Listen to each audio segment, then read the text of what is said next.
नमस्ते बच्चों। ज्ञान केंद्र स्कूल द्वारा आयोजित ई लर्निंग कक्षा में मैं आपका सबका स्वागत करता हूं। मेरा नाम अर्जुन प्रताप सिंह राणा है।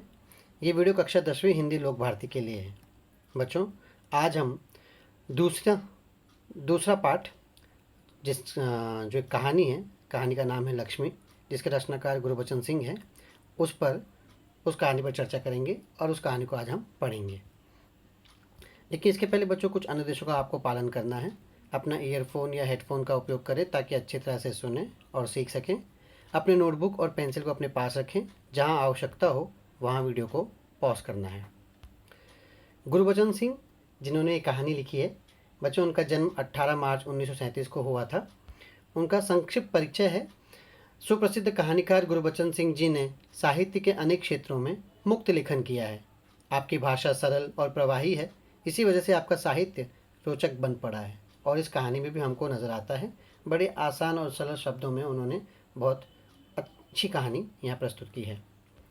लक्ष्मी। बच्चों, सबसे पहले मैं आपको बता दूँ, यहाँ पर लक्ष्मी किसी महिला का नाम नहीं है। ये लक्ष्मी एक गाय का नाम है। इस कहानी की पूर्व भूमिका मैं आपको बताना चाहता हूँ। तो इसके पहले कि हम कहानी आगे पढ़ें, पहले मैं उसकी भूमिका आपको बता दूँ कि ये कहानी असल में किस बारे में है। लक्ष्मी मवेशियों के शौकीन ज्ञान सिंह। अब मवेशी यानी मवेशी खेती के कामों में लगने वाले पशु या दूध देने वाले पशुओं को कहा जाता है। तो मवेशियों के शौकीन ज्ञान सिंह की अधेड़ उम्र की एक प्रिय गाय है। ज्ञान सिंह की एक गाय है लक्ष्मी, लेकिन अधेड़ उम्र की है। अधेड़ उम्र यानी जो अपनी ज़िंदगी का आधे से ज़्यादा वक्त बिता चुकी हो। नौकरी से अवकाश के बाद यानी रिटायरमेंट के बाद ज्ञान सिंह को मकान खाली करने की नौबत आई, क्योंकि ये मकान कंपनी की तरफ से मिला था। अब जब वो नौकरी से रिटायर हो रहे थे तो उन्हें अपना मकान भी छोड़ना पड़ा था। तो लक्ष्मी को रखने की समस्या आई। उसका हल उन्होंने क्या निकाला कि अपने पड़ोसी और दोस्त करामत अली को लक्ष्मी को सौंप देने में उन्होंने इसका उपाय ढूंढा कि क्यों न अपने पड़ोसी करामत अली, जो उनका दोस्त भी था, उसे सौंप दी जाए। करामत अली जी जान से लक्ष्मी की सेवा करते थे, पर जब लक्ष्मी ने दूध देना बंद कर दिया तो वह उनके परिवार के लिए एक समस्या बन गई। बच्चों, यही सार इस कहानी का है कि जब गाय की उपयोगिता ख़त्म हो गई, गाय ने दूध देना बंद कर दिया, तो उसके बाद अब गाय को कैसे पालें। प्रस्तुत कहानी में कहानीकार गुरबचन सिंह ने एक तरफ मित्र को दिए गए वचन के पालन पर बल दिया है, तो दूसरी तरफ प्राणी मात्र के प्रति दया भावना को भी बताया है। कहानी में दर्शाया गया है कि अनुपयोगी हो जाने के बाद भी पालतू प्राणियों की उचित देखभाल करना आवश्यक है। तो आइए बच्चों, शुरू करते हैं इस कहानी को। मैंने कहानी के साथ उनके कठिन शब्दों के अर्थ भी दिए हैं, तो आपको उन अर्थों को भी लिखना है, समझना है, याद रखना है। लक्ष्मी, गुरबचन सिंह। आइए शुरू करते हैं। उस दिन लड़के ने तैश में आकर लक्ष्मी की पीठ पर 4 डंडे बरसा दिए। बच्चों, यहाँ पे लड़के ने, अब उस लड़के का नाम नहीं दिया गया है, तो मैं आपको अतिरिक्त जानकारी मैं बता दूँ। लड़का करामत अली का बेटा है और उसका नाम जो है रहमान है। तो रहमान ने तैश में आकर, गुस्से में आकर लक्ष्मी गाय की पीठ पे 4 डंडे बरसा दिए। वो बड़ी भयभीत और घबराई थी। जो भी उसके पास जाता सिर हिला उसे मारने की कोशिश करती या फिर उछलती कूदती, गले की रस्सी तोड़कर खूंटे से आज़ाद होने का प्रयास करती। करामत अली इधर 2-4 दिनों से अस्वस्थ था, लेकिन जब उसने सुना कि रहमान ने गाय की पीठ पर डंडे बरसाए हैं तो उसे रहा नहीं गया। वो किसी प्रकार चारपाई से उठकर धीरे धीरे चलकर बथान में आया। बथान वो स्थान जहाँ गाय बैल को रखा जाता है। अब करामत अली जो रहमान के पिताजी हैं और 2-4 दिनों से अस्वस्थ हैं, जब उनको ये बात पता चली तो उन्हें बहुत बुरा लगा कि रहमान ने गाय को मारा। यहाँ हमको पता चलता है करामत अली के चरित्र के बारे में, चरित्र की विशेषता पता चलती है कि वो बड़े सेंसिटिव हैं, बहुत संवेदनशील हैं और गाय को बहुत प्यार करते हैं। इसलिए गाय को मारे जाने पर उन्हें बड़े तकलीफ़ हुई और बीमार होने के बावजूद चारपाई से उठकर बथान में गए। आगे बढ़कर उन्होंने लक्ष्मी के माथे पर हाथ फेरा, पुचकारा और हौले से उसकी पीठ पर हाथ फेरा। लक्ष्मी के शरीर में एक सिहरन सी दौड़ गई।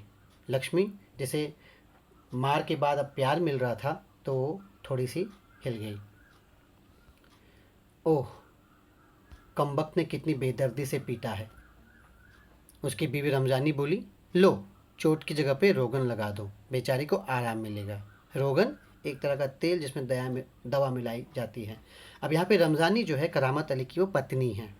तो रमजानी ने एक दवा दी और कहा कि जहाँ पे गाय को मारा गया है, चोट लगी वहाँ पे रोगन, यानी पहले दर्द दी गई, अब दवा दी जा रही है। करामत अली गुस्से में बोला, क्या अच्छा हो अगर इसी लाठी से तुम्हारे रहमान के दोनों हाथ तोड़ दिए जाएं, कहीं इस तरह पीटा जाता है। रमजानी बोली, लक्ष्मी ने आज भी दूध नहीं दिया। अब यहाँ देखिए बच्चों, रमजानी जिस तरह से जवाब दे रही है तो कहीं ना कहीं वो बेटे को बचाने की कोशिश कर रही है, और कारण ये बताती है कि लक्ष्मी ने आज भी दूध नहीं दिया, इसलिए रहमान ने उसे मारा। तो उसकी प्रतिक्रिया में करामत अली ने क्या कहा, तो उसकी सजा ऐसे लाठियों से दी गई। रहमान से गलती हो गई, इसे वह भी कबूलता है। रमजानी कुछ क्षण खड़ी रही, फिर वहाँ से हटती हुई बोली, देखो अपना ख्याल रखो, पाँव इधर उधर गया तो कमर सिकवाते रहोगे।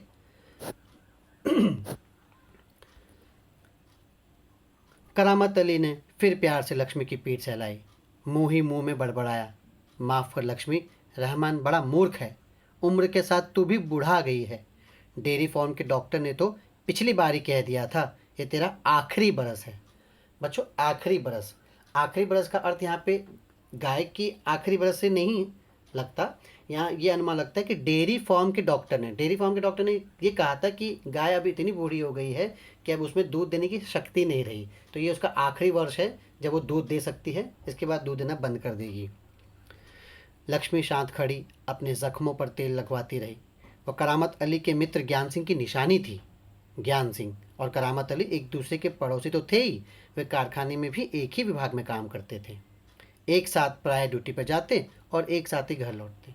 तो बच्चों हम देख सकते हैं कि ज्ञान सिंह और करामत अली, गाय जैसे कि मैंने शुरुआत में कहा असल में गाय ज्ञान सिंह की थी, लेकिन जब ज्ञान सिंह रिटायर हो गया तो उसने अपनी गाय करामत अली को दे दी, इस वचन के साथ कि करामत अली उस गाय का ध्यान रखेगा, लक्ष्मी का ध्यान रखेगा। इन दोनों की दोस्ती कैसी है, ये दोस्त तो हैं ही, पड़ोसी भी हैं, और कमाल की बात यह है कि एक ही कारखाने में एक ही विभाग में डिपार्टमेंट में काम करते थे, साथ ऑफिस जाते साथ घर आते, यानी इनमें अच्छा याराना था। ज्ञान सिंह को मवेशी पालने का बहुत शौक था। प्रायः उसके घर के दरवाजे पर भैंस या गाय बंधी रहती। 3 बरस पहले उसने एक जर्सी गाय खरीदी थी, उसी का नाम उसने लक्ष्मी रखा था। अधेड़ उम्र की लक्ष्मी इतना दूध देती थी कि उससे घर की ज़रूरतें पूरी हो जाने के बाद बाकी दूध गली के कुछ घरों में चला जाता। दूध बेचना ज्ञान सिंह का धंधा नहीं था, केवल गाय को चारा और दर्रा आदि देने के लिए कुछ पैसे जुटा लेता था।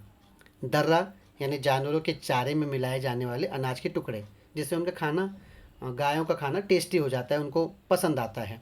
तो दूध बेचना ज्ञान सिंह का धंधा नहीं था, लेकिन ये था कि अपने लिए जितना दूध मिलता था वो इस्तेमाल करके वो पड़ोस के गलियों में कुछ घरों में दे देते थे, इससे कुछ पैसे जुट जाते थे, तो उससे वो ज्ञान सिंह जो है चारे का प्रबंध कर लेते थे। नौकरी से अवकाश के बाद ज्ञान सिंह को कंपनी का मकान खाली करना था। समस्या थी तो लक्ष्मी की। वो लक्ष्मी को किसी भी हालत में बेच नहीं सकता था, उसे अपने साथ ले जाना संभव नहीं था। जब अवकाश में अर्थात रिटायरमेंट में 10-15 दिन रह गए तो करामत अली से कहा, मियाँ अगर लक्ष्मी को तुम्हें सौंप दूँ तो क्या तुम उसे स्वीकार करोगे। करामत अली ज्ञान सिंह का दोस्त तो था ही, लेकिन जब उसे लक्ष्मी मुफ्त में मिल रही थी और दोस्ती के उपहार के रूप में मिल रही थी तो ना कैसे करता। वो तो खुश हो गया। उसने कहा, मियाँ करामत अली ने कहा, नेकी और पूछ पूछ, भला इससे बड़ी खुशनसीबी मेरे लिए और क्या हो सकती है। करामत अली पिछले 1 वर्ष से उस गाय की सेवा करता चला आ रहा था। गाय की देखभाल में कोई कसर उसने नहीं छोड़ी, यानी दोस्त ने दोस्ती निभाई। करामत अली ने गाय का पूरा ध्यान रखा। करामत अली को लक्ष्मी की पीठ पर रोगन लगाने के बाद भी इत्मीनान नहीं हुआ। अब जब लक्ष्मी को रहमान ने पीटा है, दवाई लगाई, तो भी करामत अली को अच्छा नहीं लग रहा था, उसे इत्मीनान नहीं हुआ। वह उसके सिर पर हाथ फेरता रहा।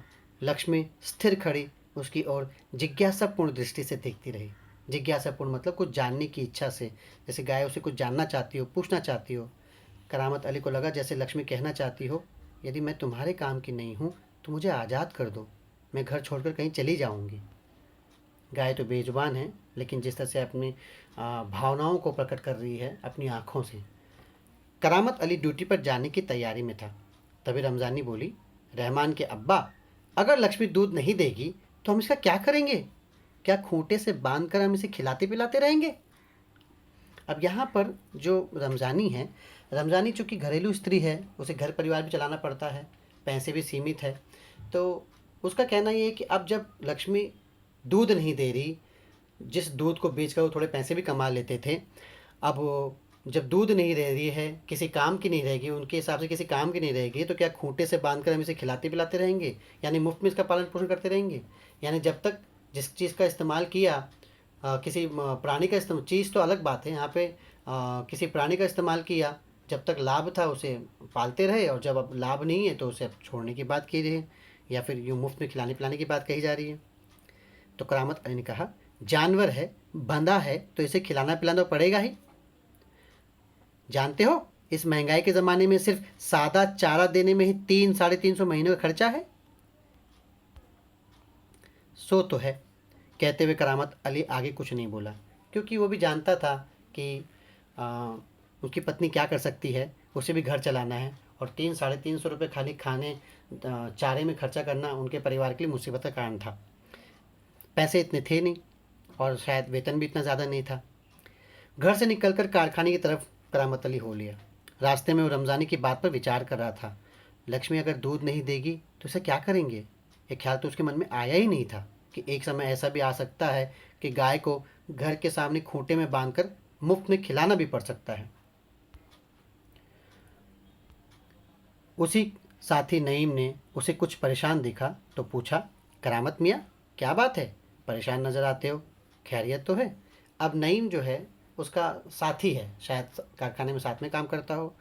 करामत को परेशान देख के उसने पूछा कि परेशान क्यों नज़र आ रहे हो, खैरियत है? तो करामत अली ने कहा, ऐसी कोई विशेष बात नहीं। कुछ तो होगा, क्या बताऊं, गाय ने दूध देना बंद कर दिया है, बूढ़ी हो गई है, बैठकर खिलाना पड़ेगा, और इस ज़माने में गाय भैंस पालने का खर्चा। ये एक तरीके से करामत अली अपनी व्यथा उसे बता रहा है। तो नईम जवाब देता है, इसमें परेशान होने की क्या ज़रूरत है, गाय बेच दो। अब जो बात इतनी आसानी से नईम बोल गया, वो करामत अली के लिए इतनी आसान है नहीं।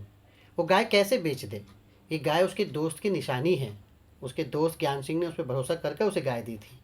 आज जब गाय किसी काम की नहीं रही, वो दूध नहीं दे रही, तो वो उसे बेच दे। नईम जो बात आसानी से कर रहा है, वो करामत अली अपने जीवन में उतार नहीं सकता, अपने दोस्त की दोस्ती को निभाने के लिए, उसके वचन को पूरा करने के लिए। और दूसरी तरफ वो लक्ष्मी से, गाय से प्यार भी करता है। वो सिर्फ गाय का इस्तेमाल नहीं करना चाहता, वो गाय को अपने परिवार का सदस्य मानता है। तो जो बात नईम के कहने के लिए आसान है, वो करामत अली के करने के लिए आसान नहीं है। तो बच्चों, आज हम यहीं पर इस कहानी का भाग रोकते हैं। इस कहानी लंबी है, और इसे पूरा करने में अगली कक्षा भी जाएगी। तो हम अगली कक्षा में इसके आगे के भाग को पता करेंगे। हम ये जानने की कोशिश करेंगे कि क्या करामत अली ने गाय को बेच दिया, क्या नईम के कहने को उसने मान लिया, या फिर चूँकि रहमान जो उसका बेटा है वो थोड़ा क्रूर है, वो गाय चूँकि किसी इस्तेमाल में नहीं आया तो उसे डंडे से पीट दे रहा है। रमज़ानी भी बेटे के ही सपोर्ट में है, वो उसी की मदद कर रही है, वो भी कहती है कि कैसे हम इस पर खर्चा करें। तो इन सब का क्या तरीका निकलता है? क्या गाय को बेच दिया जाता है, क्या गाय को घर से निकाल दिया जाता है, या करामत अली क्या तरीका निकालता है, क्या उपाय खोजता है कि गाय भी रह जाए और उनकी मुसीबतें भी दूर हो जाएं? ये सब हम अगली कक्षा में हम पढ़ेंगे, और उसके बाद इसी से संबंधित हम प्रश्नोत्तर भी करेंगे। तब तक के लिए बच्चों, अपना ध्यान रखिए, सुरक्षित रहिए, और घर पे रहिए। धन्यवाद।